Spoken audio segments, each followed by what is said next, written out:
Ya. Entonces, ya, ahora sí vamos a empezar. Te agradezco muchísimo que hayas aceptado ser parte de este proyecto.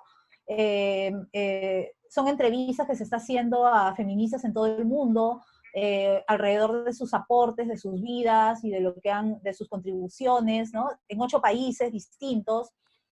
Y yo soy la entrevistadora en el Perú. Entonces, he entrevistado a otras colegas, otras compañeras también, y todavía faltan entrevistar algunas más. Entonces, yo feliz de entrevistarte a ti ahora, Gae, querida. Bueno, vamos a estar hablando de tu historia personal, ¿no? De tu trabajo, reflexiones acerca del trabajo que haces, y tu trabajo en relación también al movimiento de mujeres, ¿no? Tus reflexiones alrededor del movimiento feminista, ¿no? Entonces, más o menos esos son los temas que vamos a tocar. ¿Está bien? Genial, perfecto. Ya. Entonces vamos a empezar con la primera parte. Yo sé que seguramente a ti te entrevistan mucho en relación a tu activismo, en estas banderas que levantas, ¿no? Pero a mí me gustaría saber un poco de tu historia personal, ¿no? De tu historia de vida. ¿Qué de tu vida ha hecho que ahora hagas lo que haces? ¿Qué Ujú. memorias tienes? Las que se te vengan a la cabeza. Genial.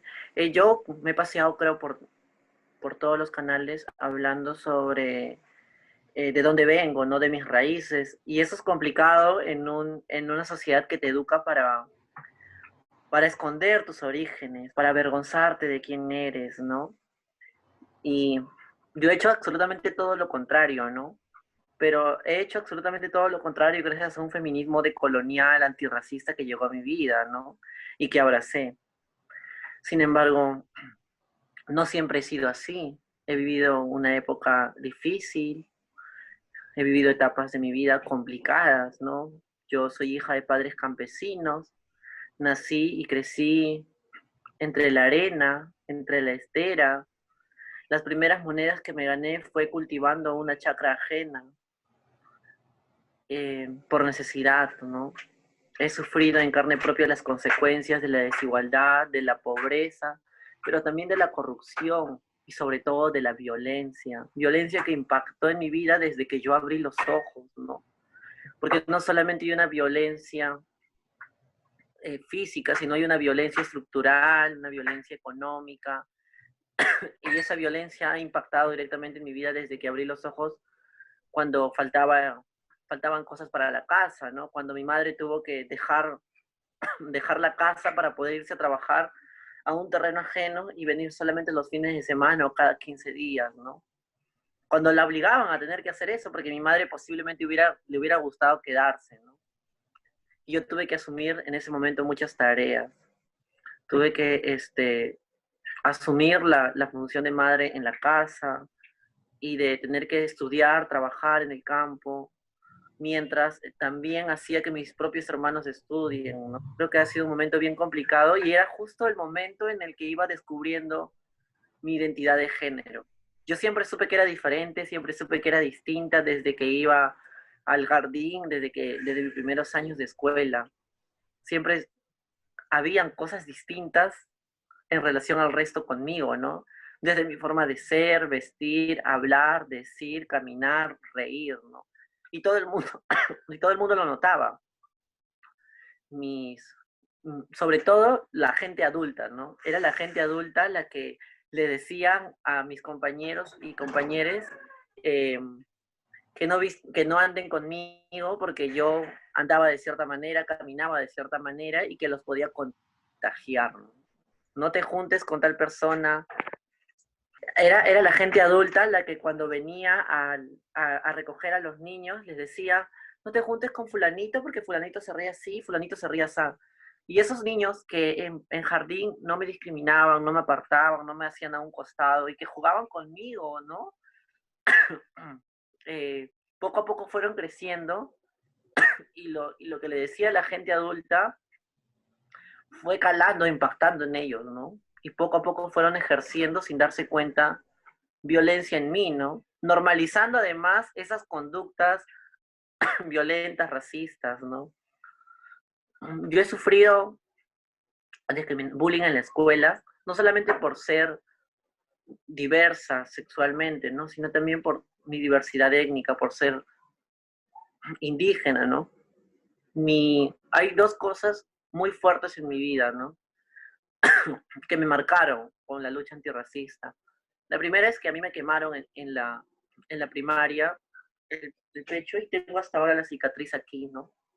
Tengo hasta ahora la cicatriz aquí y es algo de lo que no me gusta hablar mucho. De hecho, la primera vez que hablé sobre esto fue hace un par de días en en una entrevista que me hizo Fabiola Granda para un medio alternativo, abordando el caso de Vania Torres con Carlos Folch. Recién hace unos días he podido hablar sobre esto porque yo he hablado sobre muchas cosas en mi vida, pero no pude, no, era complicado para mí hablar sobre cómo el racismo había impactado de manera directa en mi vida, ¿no? Y era doblemente complicado porque cuando me comenzaron a pegar, me dijeron que encima de ser cabro todavía era serrano, encima de ser maricón ni siquiera podía hablar bien el español, por no poder hablar muy bien el castellano, ¿no? Y no les bastó con golpearme, ¿no? Me tuvieron que quemar y me tuvieron que ver muy mal para recién irse corriendo asustados. Pero quien quedó ahí o lo que destruyeron en ese momento fue mi identidad indígena, ¿no? Mi identidad sexual, mi identidad de género. Y eso hizo justamente que yo entienda que lo que soy está mal. Y por una gran parte de mi adolescencia, yo tuve que esconder quién soy. Tuve que empezar a cuidar cómo caminaba, a medir cómo me vestía, a autorregularme a lo que la sociedad quería, a esos mandatos sociales que nos imponen, a esas reglas coloniales, ¿no? Y creo que ha sido un momento muy duro porque tenía que vivir la vida que el resto quería que yo viva. No vivía mi vida. Ya después después de toda esa etapa yo me refugié en los estudios, en la biblioteca, en los primeros puestos que era yo creo lo que más le agradaba a la gente adulta y, y así lograba que me cuidaran o que me protegieran, ¿no? O el mínimo de protección. Porque si yo sacaba muy buenas notas, mi mamá estaba contenta, los docentes se contentaban conmigo y eso me generaba algún círculo de protección, mínimo, pero, pero algo, ¿no? Y me terminó gustando el estudio, ¿no? Postulé a la universidad, postulé al instituto y para entonces yo sabía que era distinta, pero no sabía exactamente quién era. Empecé a descubrirme. Siempre fui parte de las organizaciones sociales. Desde la primaria yo he sido parte de los NAS, del movimiento de niños, niñas, trabajadores, adolescentes. Eh, Luego postulé a la alcaldía del colegio. Fui alcalde 3 veces en mi escuela. Y esto continuó en mi vida, ¿no? A pesar de toda la violencia, a pesar de toda la discriminación y de todas las dificultades que tuve, nunca dejé el lado de construcción del movimiento social, ¿no? Eh, ¿Tienes algún recuerdo de cuándo es que decides involucrarte organizadamente?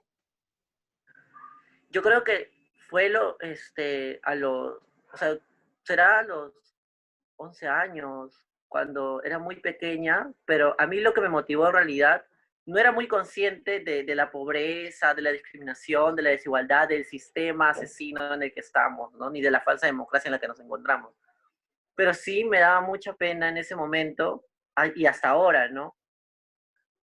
Los animales. Yo veía muchos animalitos en la calle y los recogía, los llevaba a mi casa, y a mi mamá no le gustaba tener a los animales en la casa. Entonces, ¿yo qué hacía? Yo juntaba la ropita, les hacía su casita, les cocinaba y comencé a organizar sin darme cuenta a otros niños como yo. Y era curioso porque no era algo que alguien me haya dicho, oye, organícense, vengan, hagan, construyan, cuiden a los niños. No, era algo que me brotaba de aquí, del pecho, del corazón. Pero rápidamente entendí que si es que lográbamos agruparnos, podíamos llevar a cabo varias cositas, ¿no? Y eso lo trasladé a la escuela, y lo continué ya en la universidad, ¿no? Yo nunca me aparté del movimiento social, pero sí recuerdo que desde muy pequeña, ¿no? Eh, empecé en ello, ¿no? Ya en la universidad yo sabía que era distinto, sabía que era diferente. Con, continuaba en organizaciones animalistas, ecologistas, ingresé a otras actividades y poco a poco me sumergí en los procesos de juventud, de organizaciones juveniles. Las organizaciones juveniles me permitieron ir a un congreso de la Mancomunidad Regional de los Andes y en ese congreso me eligieron presidenta del Consejo de la Juventud de la Mancomunidad Regional de los Andes. Y eso me obligaba a tener que asumir ciertas funciones de la organización, ¿no? Y una de ellas era representar en el evento de juventudes más grande del Perú, ¿no? El Congreso Nacional de Juventudes. Y era un mundo que se me estaba abriendo que yo nunca busqué, ¿no? Llego al Congreso Nacional de Juventudes y en ese Congreso Nacional de Juventudes habían más de 1.200 jóvenes de todo el país, de las 25 regiones, trabajando distintos temas. Y era la primera vez que yo veía, bueno, ya había visto antes a las feministas en varias de las marchas que hacían en Ica, pero en el movimiento animalista, cuando intentamos acercarnos a las feministas, nos comenzaron a decir que las feministas son malas, se comen los fetos. En el movimiento campesino del que soy parte por mi mamá, ¿no? Del que nunca me aparté, también veían con muy malos ojos a las feministas, ¿no? Y decían que las feministas están en contra de los hombres, los quieren aniquilar, quieren mandar en todo, etcétera, etcétera, ¿no? Pero cuando fui a ese Congreso Nacional de Juventudes, solo eran jóvenes, no habían adultos, ¿no? Y en ese Congreso de Juventudes, dos cosas o dos grupos me llamaron la atención. Entre todos, había jóvenes que luchaban por salud, por trabajo, por educación, por medio ambiente, por etcétera, etcétera, mil, mil tipos de organizaciones, ¿no? Pero uno de esos grupos era mujeres que andaban de morado. Y esas mujeres que andaban de morado iban muy alegres, se protegían, se molestaban, sí, cuando las agredían, ¿no? Pero respondían todas. Y a mí me llamó mucho la atención eso, ¿no? Y otro grupo que me llamó la atención, y luego me enteré que eran feministas, ¿no? Y otro grupo que me llamó la atención fueron un grupo compacto entre el movimiento LGTBI y Afro, donde estaba Bernice Colchado, y muchas otras compañeras más. Y dentro de ese grupo siempre cargaba una bandera llena de colores. Y siempre estaban risa, contentos, alegres. Pero cuando había que discutir también se plantaban, ¿no? Y decían con toda naturalidad, mi nombre es tal, soy joven, mis problemas son estos, pero también soy homosexual. Mi nombre es tal, soy lesbiana, mis problemas son estos. Y en el último día de ese congreso hubo una plenaria, comenzaron a exponer los acuerdos y dentro de esos acuerdos no habían cosas con relación a las juventudes LGTBI. Entonces se paró fulano y dijo, soy gay, soy joven y creo que esto debería ir. Se paró fulana y dijo, soy joven, soy lesbiana, creo que esto no está en esa sistematización. Y luego se levanta una mano y pide la palabra y nadie le hacía caso. Y como levantaba la mano y nadie le hacía caso, se para encima de una silla o de una mesa, no sé, y comienza a gritar. Y dice, mi nombre es Paloma, soy una joven trans y me asombra cómo pueden elaborar un documento que solamente habla sobre las juventudes cisgéneros, que no habla nada sobre las personas trans, cuando las juventudes cisgéneros son las que están en situación de pobreza, de precariedad, cuando mientras nosotros estamos en un ambiente cálido, mis hermanas tienen que entregar su cuerpo por un plato de comida en este preciso momento. Eso es hipocresía, ¿no? Y yo me asombré, por primera vez vi a una persona trans que decía, ¿no? Soy joven, soy Paloma, no sé cuál. Regresé a Ica, porque ese congreso fue en Huaraz, Nancash. Regresé con muchas dudas, no dormí varios días. ¿Me puedes prender, por favor? no dormí como 8 días, Karen. Estuve investigando, ¿no? Y comencé a investigar acerca de los procesos. Todo el mundo decía que los procesos, las personas trans son esto, la identidad de género es el otro. Y yo dije, entonces soy una persona trans, con razón nunca encajé en esto, ni en esto, ni en esto. Y también comencé a leer sobre las hormonas, sobre los procesos quirúrgicos, ¿no? Eh, y al inicio decía, pucha, quiero ser así, así, ¿no? Y creo que varias de las cosas que leía me anunciaban que transicionar iba a ser difícil. Así que decidí hacerlo después que termine mi carrera. Sin embargo, un día cualquiera que estaba con mi hermana, le comenté, Roxana, yo no soy gay, soy una mujer trans, soy una persona trans. Por favor, quiero que esto quede en secreto por ahora. Más adelante yo quiero conversarlo con la familia. Quiero ver cómo hago para empezar el proceso de transición. Y mi hermana hizo absolutamente todo lo contrario, porque apenas salí de mi casa y comencé a tomar el bus, ya tenía a mi mamá llamándome en el celular diciéndome que cómo era posible, que por qué estaba pensando en esas cosas. Y mi familia, en ese momento, yo ya había salido antes del closet como gay, ¿no? Y a mi familia no le molestó, o sea, le molestó, pero pudo vivir con eso, no me dijo, pero por si acaso no te vas a así como mujer, no vas a andar así, no vas a andar, etcétera, etcétera. Pero esta vez que yo decía que era una persona trans, y dijeron, no, reunión familiar, al otro día me comenzaron a decir lo mismo. Yo dije, me mantuve en mi decisión, y ese día me echaron de casa, ¿no? Me botaron con lo que tenía puesto, sin dinero, sin mis cosas. Mi mamá me dijo algo que hasta ahora no se me borra de la mente, pero que ya no recuerdo con rencor, ¿no? Antes sí lo recordaba con mucho rencor, con mucha cólera, con mucha ira. Yo lo recuerdo más como aprendizaje, ¿no? Mi mamá, el día que me botó de casa en esa reunión, me dijo, me duele votarte, pero tengo que hacerlo, porque tú eres la manzana podrida, y el pastor me ha dicho que si dejo la manzana podrida dentro del cajón, va a contaminar a las otras manzanas, y yo no quiero que tus hermanos terminen así. Era duro cómo se utiliza una de esas analogías de compararnos con frutas podridas cuando lo único que buscamos es amar, ¿no? Eh, yo me fui con lo que tenía puesto y empecé de cero, pero pensé que iba a tener un poco de tiempo para poder recuperar mis cosas, para poder recuperar mi estabilidad, o pensé incluso que todo iba a continuar como antes, ¿no? Pero apenas empecé a dejar crecer mi cabello y empecé a usar prendas asociadas a lo femenino, yo pude ver delante de mis ojos. Yo no lo he leído en un libro, no lo he leído en una página web, no, sino lo he vivido en carne propia y he visto cómo esta sociedad me ha ido quitando los privilegios que me asignaba por verme como un hombre antes, ¿no? Y en el momento que empecé a transicionar, también, así como me quitaba mis privilegios, me ponía delante de limitaciones y violencia, ¿no?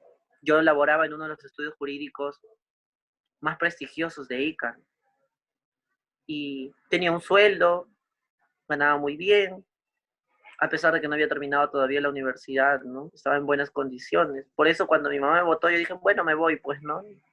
Ya entenderá. Pero no fue así, mi mamá me botó de casa y en el trabajo mi jefe inmediato me intentó violar y a pesar de que habían cámaras ahí, cuando hicieron el peritaje y la reunión, pasaron las cámaras del video y en el video se nota claramente cómo este sujeto o el doctor me empuja, me jala, me fuerza. Y como yo digo, doctor, no quiero nada con usted, por favor. Y a pesar de que lo dije en varias oportunidades dentro del video, lo único que les interesó a quienes estaban en esa reunión, en esa asamblea, fue que yo lo golpeé con una maceta en la nuca para que me dejara y me fui corriendo. Entonces, a esa gente valoró dos cosas. Uno, que yo le di un florero en la nuca, y dos, que lo dejé al pobre hombre adolorido, convaleciente, y no lo ayudé y me escapé. O sea, yo no sé qué esperaban, ¿no? Creo que lo que esperaban era que yo deje que me pase lo que sea, ¿no? Y me botaron del trabajo, y no solo me botaron del trabajo, Karen, sino que además de todo, comenzaron a llamar a todos los estudios jurídicos y a decirles que yo le había reventado la cabeza a un doctor, que yo había actuado de manera violenta. Y yo toqué la puerta de casi todos los estudios jurídicos de ICA y ninguno me quería contratar. Y mis amigos, mis compañeros de aula me decían que era por eso, ¿no? O sea, sin que yo les cuente, ya ellos sabían la historia y lo sabían de otra manera, además. En ese momento toqué todas las puertas que te imaginas.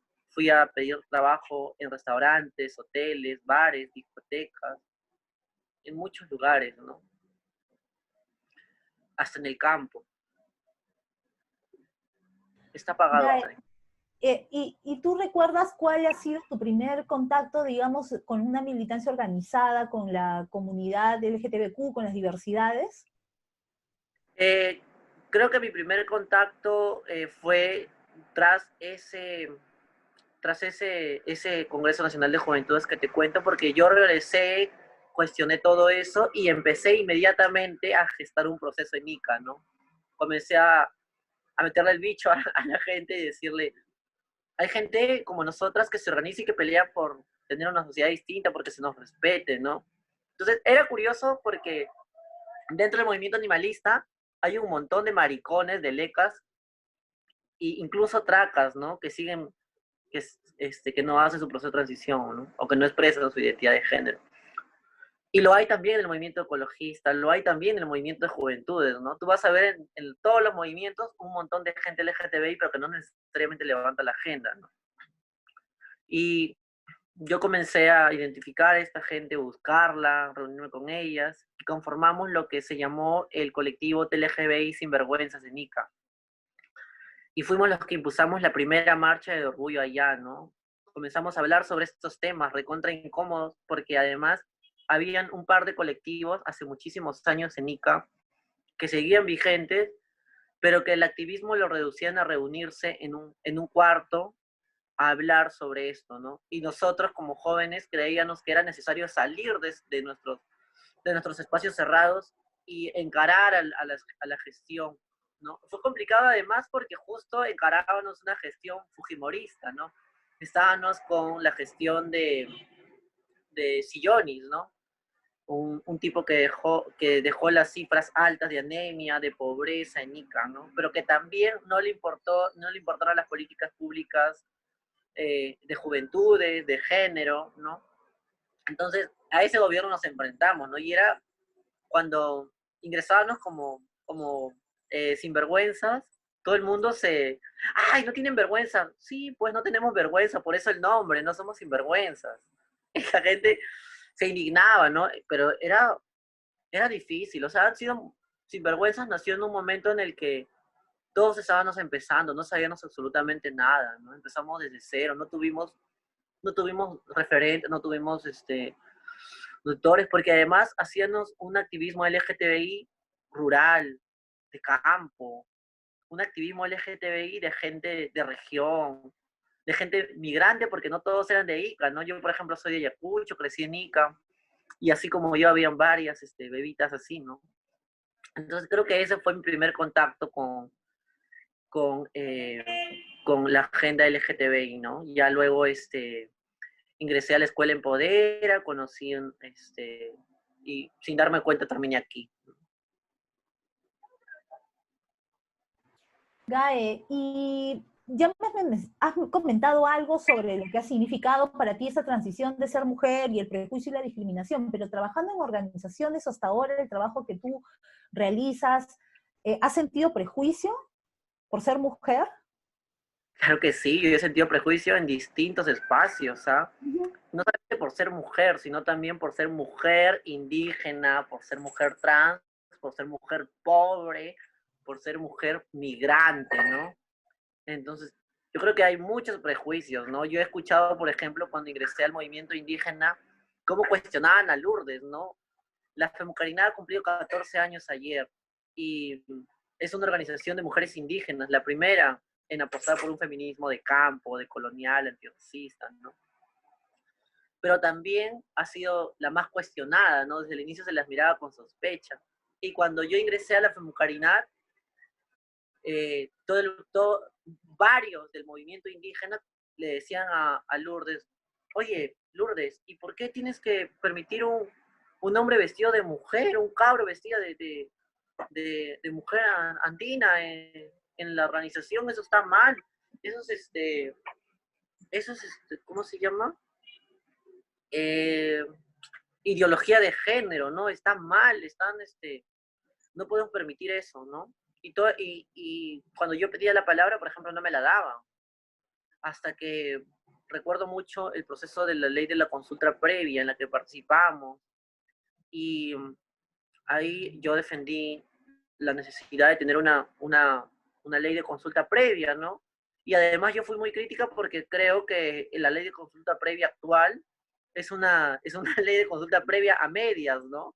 Porque te permite solamente decidir, por decir, sobre cosas ya decididas, ¿no? Es como yo y tú decidimos hacer una casa, o yo voy a tu casa, la rompo, la armo, y le pongo cemento, fierro, todo, y cuando ya esté hecha la casa, te digo, a ver, Karen, quiero consultarte de qué color quieres que pinte la casa, cuando ya decidí absolutamente todo. Eso es la consulta previa aquí, ¿no? Entonces, cuando yo hablé sobre eso, la gente del movimiento se quedó impresionada, porque nunca había escuchado a alguien tan joven, porque estoy hablando de hace un par de años, ¿no? Ahora ya estoy bastante viejo. Pero en ese entonces yo hablaba sobre esas cosas y la gente decía, wow, qué bien, ¿no? Y recuerdo mucho que algunos dirigentes nacionales indígenas me decían, wow, compañero, qué bien has hablado. No, no soy compañero, soy compañera, le decían, ¿no? Ay, no, disculpa, que esto, que el otro, tenían mucho prejuicio. Entonces creo que también fui abriéndome un espacio y fue difícil, estuvo lleno de prejuicios, lleno de discriminación, lleno de violencia, ¿no? Había momentos en los que decía, ¿qué hago aquí? ¿Por qué no me voy a un espacio más cómodo, el espacio LGTBI, ¿no? En el que nadie me va a cuestionar, ¿no? Pero al mismo tiempo, dentro del movimiento LGTBI, ya no en el movimiento indígena me cuestionaban por traca, ¿no? Y el movimiento LGTBI me discriminaban o había momentos en los que se ejercía racismo, ¿no? Normalizado. O, por ejemplo, cuando yo reclamaba y exigía presencias de voces de regiones o presencias de voces LGTBI indígenas, nativas, asiáticas, afro, me decían, pero no hay. Y yo decía, ¿cómo que no hay? Hay un montón, ¿no? Y yo comenzaba a dar nombres. Y creo que eso también es racismo, ¿no? El no hacer un esfuerzo por garantizar todas las voces, ¿no? Por eso le preguntaba a Chely si habían visto, si habían tenido ese enfoque intercultural. Y a mí me encantó, por ejemplo, la muestra fotográfica en la que participé en la foto que me hiciste, porque había una diversidad ahí muy rica. Yo veía las fotos y era como ver a la diversidad de mujeres, ¿no? En edad, en tonos de piel, en procedencia, y eso es algo que motiva a la gente, ¿no? Yo creo que en general ha habido muchas dificultades y limitaciones, ¿no? Por ejemplo, en casa, en los contextos rurales, en las organizaciones rurales, porque además de formar el colectivo TLGBI Sinvergüenzas, también en ICA formamos, yo soy de ICA, pero crecí en la zona de Pisco, ¿no? Y mi mamá es dirigente agraria. Entonces nosotros intentamos hablar o agrupar a los jóvenes campesinos, ¿no? A los hijos de los dirigentes indígenas y no dirigentes indígenas, ¿no? Porque la mayoría de los que están dirigiendo las cooperativas agrarias o las organizaciones campesinas es gente adulta y gente que ya está a veces a la justa, ¿no? Y no se preocupa por un recambio generacional. Entonces, tratamos de impulsar un proceso como este y cuando empezamos a hablar era gente que yo conocía, gente que yo ya conocía bastante tiempo y los convencí de iniciar un proceso agrario, campesino, y en el camino yo conocí el feminismo, no conocí a las feministas, yo mucho agradezco el feminismo porque creo que el feminismo y las feministas, la sororidad me salvó, ¿no? Le dio sentido además a mi vida. Y en ese proceso de construir a JOCAT, que fue la Asociación de Jóvenes Campesinos del Valle de Pisco, yo conocí el feminismo y nunca más me desprendí de él, ¿no?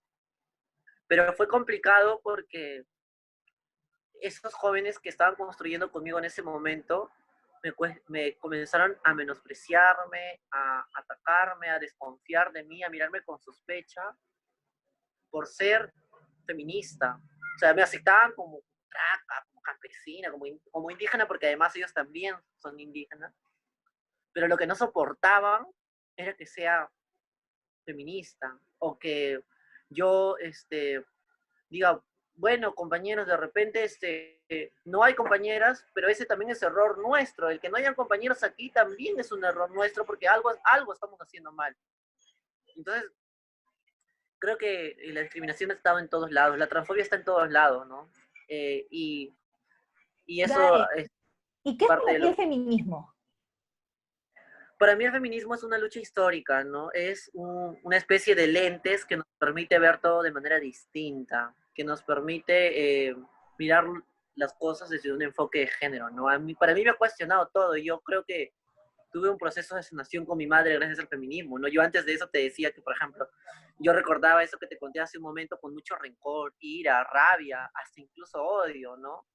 Pero cuando ingresé al feminismo empecé a pensar en mi madre, ¿no? Qué triste debe haber sido para ella tener que botarme de casa aún amándome. Qué difícil es que tengamos que obligar a que los padres de personas LGTBI tengan que votar a sus hijos, ¿no? Es demasiado fuerte eso porque les estás obligando a renunciar a gente que quiere, es como mutilarles, es cargar, es hacerles cargar una cruz, es ponerles un proceso de viacrucis demasiado doloroso, ¿no? Y empecé a entender a mi mamá y cuando regresé a casa vi todo lo que había sufrido, todo lo que había llorado, todo lo que había pasado, ¿no? Pero sin el feminismo hubiera sido imposible que me acerque a ella, ¿no? Entonces creo que este feminismo también es sanación, el feminismo es libertad, el feminismo es lucha, el feminismo es igualdad. Para mí el feminismo es una herramienta de transformación, es una respuesta política frente a todo lo que nos pasa en este momento, ¿no? Eso es el feminismo para mí y yo hablo sobre un feminismo que aprendí en las calles, que aprendí en la sororidad, que aprendí de las compañeras cuando me sacaron del peor momento de la etapa de mi vida, ¿no? Gae, y en las organizaciones que has trabajado tú, ¿cuál ha sido tu estrategia para trabajar desde ahí? Yo he apostado por la pedagogía y por hablar desde las vivencias, ¿no? Y a veces me ha resultado, a veces en muy pocas oportunidades tampoco no, ¿no? Hay gente que a pesar de todo ello no quiere dar marcha atrás, no está dispuesta a desaprender. Y hasta cierto punto les entiendo, ¿ah? O sea, sin justificarlo, ¿no? Yo no voy a justificar violencia ni discriminación, pero sí entiendo que es complicado cuando vives en un sistema que te educa para discriminar, para violentar y para reproducir violencia, ¿no? Entonces, está tan interiorizado que a veces mucho de lo que hacemos es violencia o discriminación o racismo y no nos damos cuenta de ello, ¿no?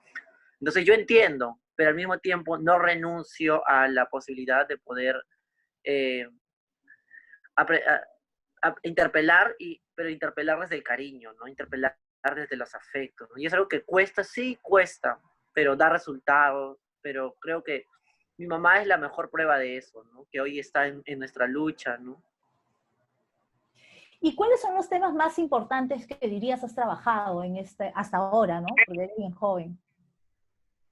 Eh, yo creo que para empezar, yo no creo que haya trabajado algo sola, ¿no? Creo que yo vengo desde lo colectivo y creo que han habido varias cositas que hemos hecho. Y digo hemos porque creo que las cosas que podamos hacer nosotras tienen que ver también con lo que han empezado mujeres a lo largo de toda la historia, ¿no? O sea, lo que ha hecho Micaela Bastidas, lo que ha continuado Adela Montesinos, María Jesús Alvarado, Soy la Aurora de Cáceres y muchas más, ha abonado para que hoy nosotras estemos hablando sobre estos temas, ¿no? Para que participemos en las organizaciones sociales, para que participemos en los partidos políticos, para que votemos, para que exijamos, para que tengamos voz incluso para hablar y reclamar, ¿no? O sea, no es gratis, no es gratuito, puede que suene muy sencillo ahora, pero hay una lucha, ¿no? Y creo que desde esa lucha vengo, el que yo haya participado en una lista congresal, es es, creo yo, un logro, ¿no? El que hayamos estado tan cerca es otro logro, y no es un logro individual, tiene que ver con un logro de mujeres como María Jesús Alvarado, pero también como María Elena Moyano, tiene que ver con el trabajo que ha hecho Rosa Mávila, Verónica Mendoza, con el que ha continuado en el Congreso pasado Indira Wilca, Marisa Grave, ¿no? Tania Pariona, mujeres que continúan eso, ¿no? Podemos tener discrepancias y diferencias, podemos no estar de acuerdo en todo, pero creo que hay un factor clave, estructural que nos une, ¿no? El romper este sistema asesino. Y yo creo que en cuanto a eso, creo que la ola cada vez es más grande, la bola de nieve va creciendo y en algún momento vamos a hacer tantas que ya no van a poder contenernos ni silenciarnos.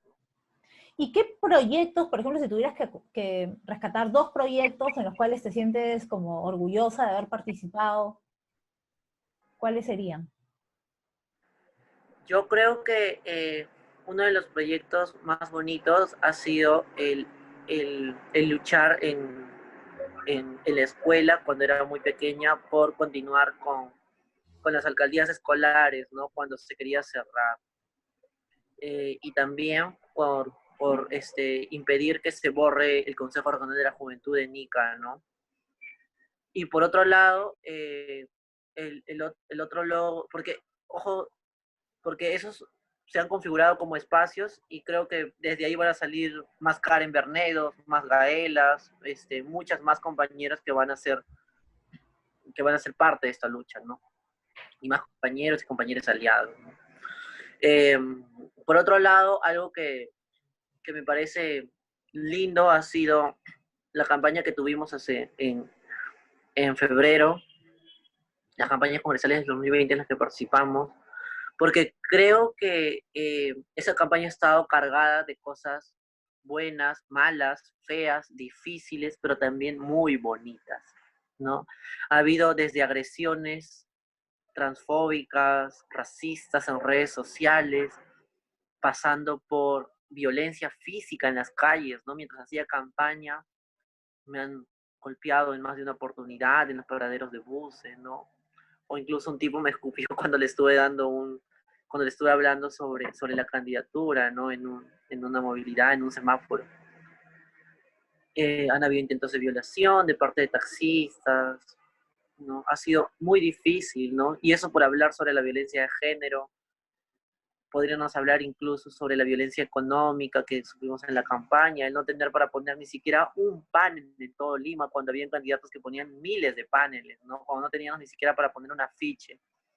O cuando no teníamos ni siquiera, Karen, para poder pagar un micro para ir a una entrevista en una radio, en un canal, ir caminando, ¿no?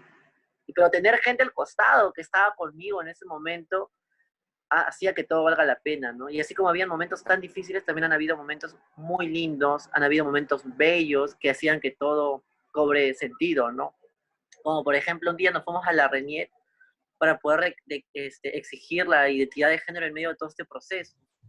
Y estábamos afuera con Arture y otros compas ahí de la RENIEC, y viene una mamá y de lejos me ve con el sombrero y corre y me abraza a mí, lo abraza a Arture, y comienza a llorar, ¿no? La señora cuando se despega de abrazarme, la veo con lágrimas en los ojos.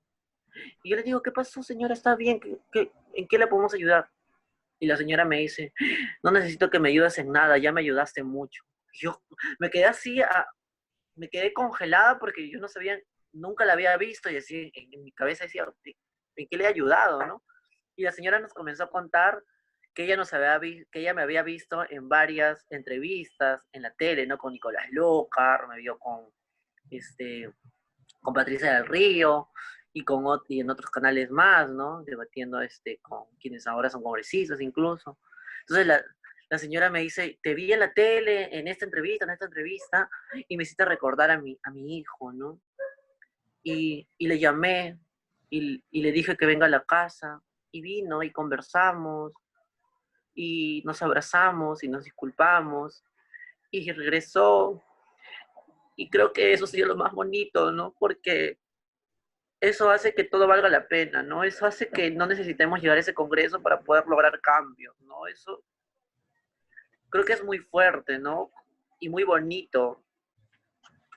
O como por ejemplo lo que pasó en un día, o la madrugada de las elecciones, ¿no? La madrugada de las elecciones nos comenzaron a escribir al fanpage, estaba reventando, y dentro de todos esos mensajes encontramos uno de un compa trans que decía, yo no voy a votar casi nunca, hace varios años, porque he sufrido violencia, he sufrido transfobia, le han tomado foto a mi DNI y lo exponen, ¿no?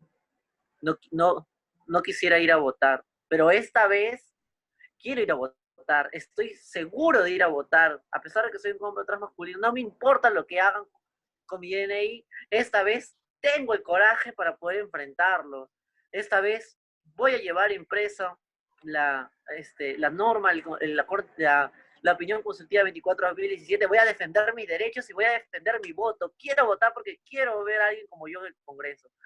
Eso, Karen, en ese momento, en la madrugada, a quienes estábamos con este equipo que me acompañó, hizo que todas esas noches que nos desvelamos por ir con un discurso claro y sencillo, entendible, valga la pena, ¿no? O sea, creo que ese es un logro, y no es un logro individual, ¿no? Es un logro colectivo del movimiento feminista, es un logro colectivo del movimiento LGTBI, es un logro colectivo del movimiento indígena, ¿no? Y creo que es digno de poder celebrar sin dejar de luchar, ¿no? Gae, ¿y en qué proyecto estás ahora? Eh, yo he emprendido varios proyectos, uno de ellos es continuar el proceso de construcción del partido político que fundé junto a otras compañeros, compañeras y compañeras valiosas, el Nuevo Perú. Creo que no necesitamos una congresista, dos congresistas sino lo que necesitamos en realidad es un partido sólido que represente nuestras luchas, o varios partidos sólidos en todo caso que nos permitan trasladar nuestras demandas, que nos permitan poder construir esa sociedad con igualdad de oportunidades y condiciones para todos y para todes, ¿no? O sea, no necesitamos un partido electoral, lo que necesitamos en realidad es un instrumento político que vaya más allá de las elecciones, que vaya más allá de nuestras vidas, que vaya más allá de nuestras propias existencias, ¿no? Y eso involucra tiempo, dinero, esfuerzos, pero en medio de todo esto yo le he encontrado placer a lo que hago. Creo que lo que hago le da sentido a mi vida, creo que es uno de los proyectos a los que le estoy poniendo mucho empeño, ¿no? Y que me ha traído también muchos inconvenientes, ¿no? O sea, creo que para nadie es una sorpresa que hacer política es difícil, pero hacer política siendo mujer, trans, indígena, pobre, migrante, es aún mucho más complicado, ¿no? Te cierran las puertas, te cierran oportunidades laborales, ¿no? Yo he ido a muchas oportunidades, a muchos empleos, a muchas búsquedas de trabajo, y me dicen, ya, pero quisiéramos que dejes de participar en un partido político, ¿no? Nos encantaría tener a alguien como tú aquí, pero no queremos a nadie de izquierda, ¿no? No queremos a una feminista. Entonces, en la práctica se cierran muchas puertas, se ponen muchas limitaciones, y es difícil, Karen, es difícil, tú lo debes saber mejor que yo, hacer política decente sin hipotecarte a las grandes mineras es complicado. A lo largo desde febrero hasta hoy, hemos recibido alrededor de 10 propuestas de empresas y personas X que no quieren dar datos, que quieren aportar a una futura candidatura mía, pero sin que salgan nombres. Entonces nosotros decimos, pero si no tiene nada de malo tu dinero, ¿por qué no quieres hacerlo público, no? Pero es Gae, difícil. y antes hablaste, justamente cuando hablábamos con Shelly, decía sobre que esto tan importante de poder de alguna forma conciliar la academia con el activismo. ¿Tienes alguna reflexión al respecto? Además, tú que has pasado por la academia, has pasado por la universidad, pero además te enuncias desde el activismo político, ¿no? Del movimiento social. Yo en realidad creo que no puede haber una academia desligada de las experiencias de calle, ¿no? pero tampoco podemos, pero tampoco la gente del campo, de la calle, del movimiento social puede estar desligada de la academia, ¿no? Yo creo que tenemos que encontrar un equilibrio ahí que nos permita retroalimentarnos de ida y vuelta, ¿no? O sea, yo no creo que tengamos que barrer a las compañeras de la academia. Para mí eso, por lo menos para mí, eso no es algo que crea conveniente, ¿no? Todo lo contrario, creo que tenemos que complementarnos. Y en ese camino, yo también estoy intentando abrirme un paso dentro de la academia sin perder la, las- la, eh, de dónde vengo, ¿no? Sin perder mi identidad, ¿no? Mis identidades, ¿no? Entonces, creo que es un proceso en el que muchos estamos desaprendiendo, estamos abriendo caminos, continuando con ese sendero, ¿no? Así que yo estoy intentando escribir, por ejemplo, de un libro, estoy intentando escribir algunos artículos. Me encantaría escribir un par de libros, ¿no? Pero es bien complicado porque a veces ni siquiera hay tiempo para buscar comida, ¿no? Entonces también termina siendo bien difícil, ¿no? Hay tantas cosas que escribir, pero tan poco tiempo o tan pocos recursos para poder sobrevivir, ¿no? En algún momento le daremos solución a esto, ¿no? Pero por ahora hay que trabajar con lo que se tiene, ¿no? Tampoco es que va a haber un clima perfecto, ¿no? No existe un clima perfecto, ideal, en el que tengamos A, B y C, Z. Por lo menos aquí nos faltan cosas, pero tenemos cosas mínimas, instrumentos mínimos para ir construyendo sobre lo que hay.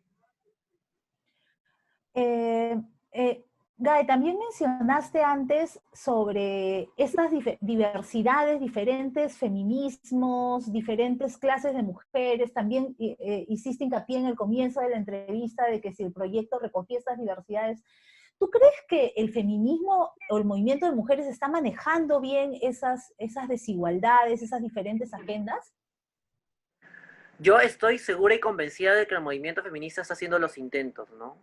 Y eso ya de por sí es bastante, ¿no? O sea, creo que el feminismo no nació siendo intergeneracional, no nació interseccional, ¿no? El feminismo nació de compañeras blancas, ¿no? De feministas clase medieras, bien acomodadas, de apellidos compuestos. ¿Y eso está mal?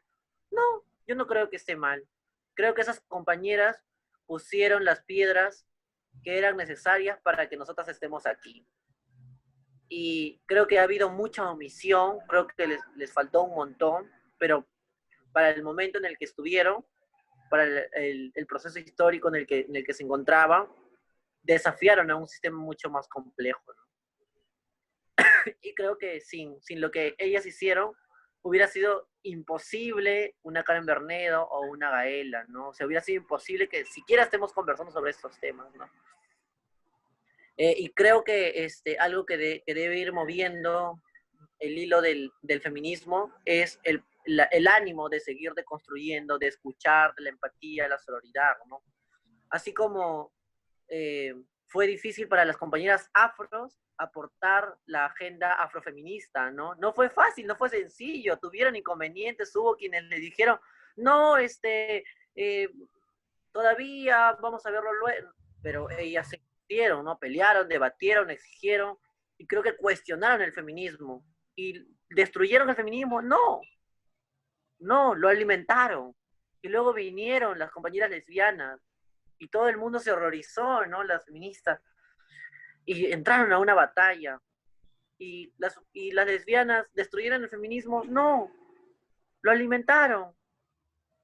Y lo mismo pasó con las mujeres indígenas, lo mismo pasa ahora con las mujeres trans, lo mismo pasa con la diversidad sexual, lo mismo pasa con la interseccionalidad. Creo yo que el feminismo es el movimiento que está más presto a intentar poder alcanzar la interseccionalidad, ¿no?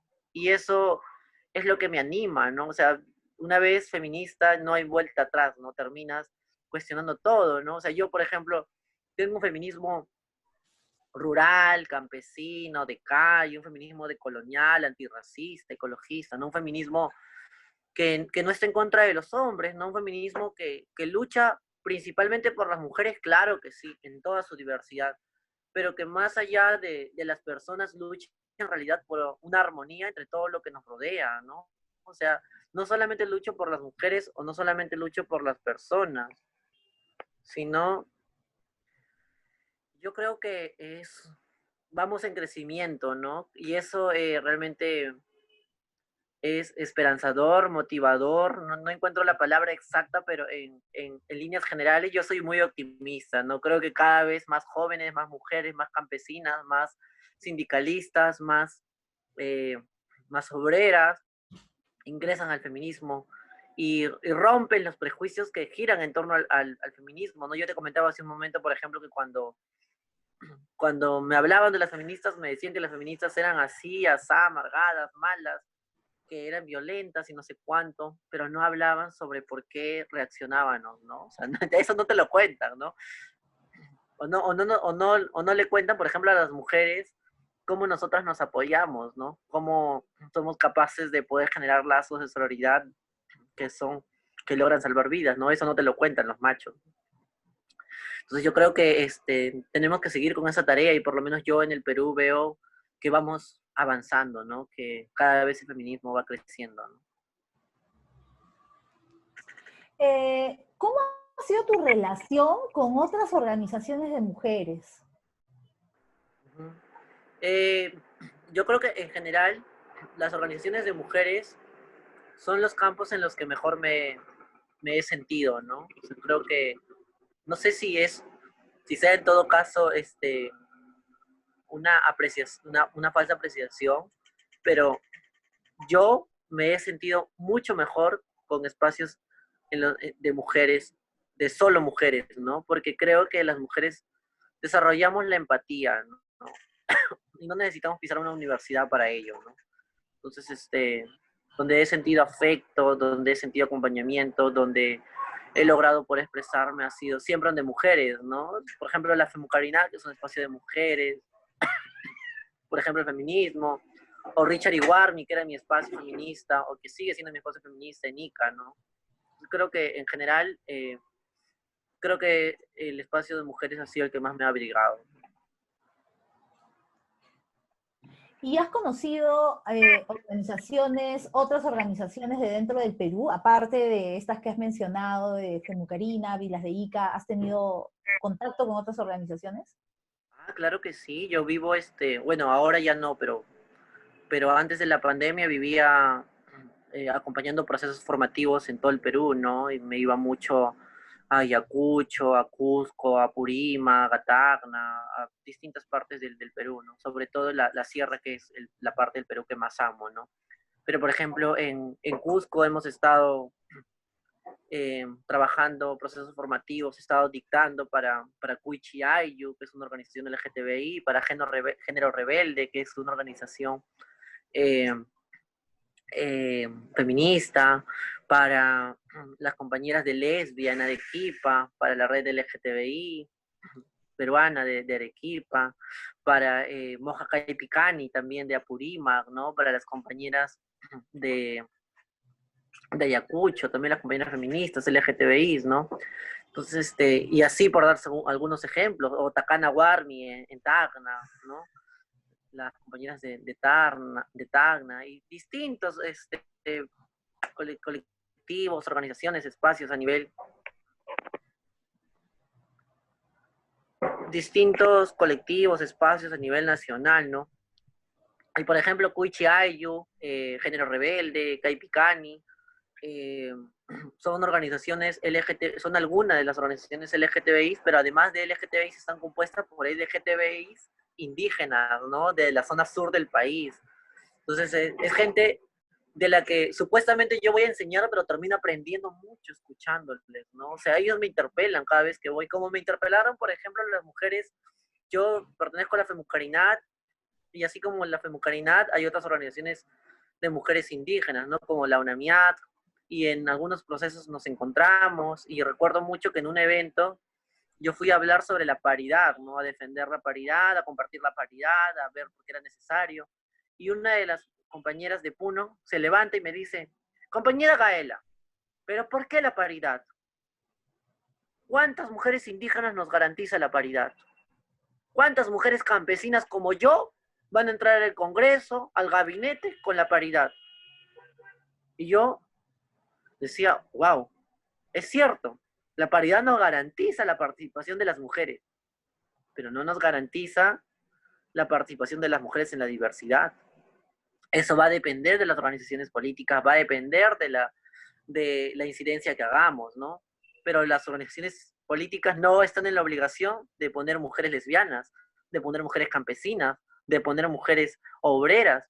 Pueden poner, el PPC puede poner mujeres blancas, o el Fujimorismo puede seguir poniendo mujeres closet, ¿no? Entonces, es cierto, o sea, yo me sentí interpelada, pero al mismo tiempo también siento que esos procesos de reflexión nos, son necesarios. O sea, no podemos construir solo desde el escritorio, no tenemos que construir ahí en la práctica, donde las mujeres están pasando por ese tipo de situaciones, ¿no? Donde se están enfrentando a las disputas dentro de las comunidades, donde los lugares en los que ellas asumen cargos y los hombres dejan de ir a las asambleas solamente para sabotear sus, sus gestiones, ¿no? Entonces, a mí me parece válido reflexionar sobre esto. Y no creo que sea algo que ataque a la paridad, no, todo lo contrario. O sea, creo que es algo que nos obliga a tener que tener un proceso mucho más reflexivo de qué implica esto y cómo implementamos mecanismos que garanticen la participación de mujeres en toda su diversidad, o cómo garantizamos participación de mujeres jóvenes, LGTBI, en estos espacios, ¿no? O sea, creo que esa es una muestra concreta de cómo el feminismo de campo también alimenta el feminismo, ¿no?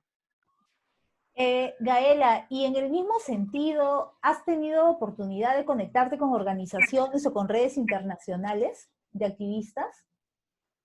Sí, claro, yo he estado asistiendo a algunos eventos internacionales, como participante, como facilitadora, como ponente, eh, y hemos articulado con algunas organizaciones feministas de Argentina, de Bolivia, de Ecuador, con algunos movimientos LGTBI también. De hecho, formo, formo parte de la red de litigantes de América Latina, ¿no? Con personas que hacen litigación estratégica en temas de género, ¿no? A nivel internacional. Y empujamos casos a, para poder apoyar los procesos, ¿no? Como amigos, ¿no? Entonces, yo creo que es válido, ¿no? Si el ataque de los antiderechos es mundial, es coordinado internacionalmente, la respuesta amorosa del feminismo también tiene que ser internacional, también tiene que ser pensada desde una coordinación que traspase fronteras, ¿no? Y ya para terminar, con estos tiempos de COVID, estos tiempos de la crisis sanitaria, ¿cómo ha cambiado tu trabajo?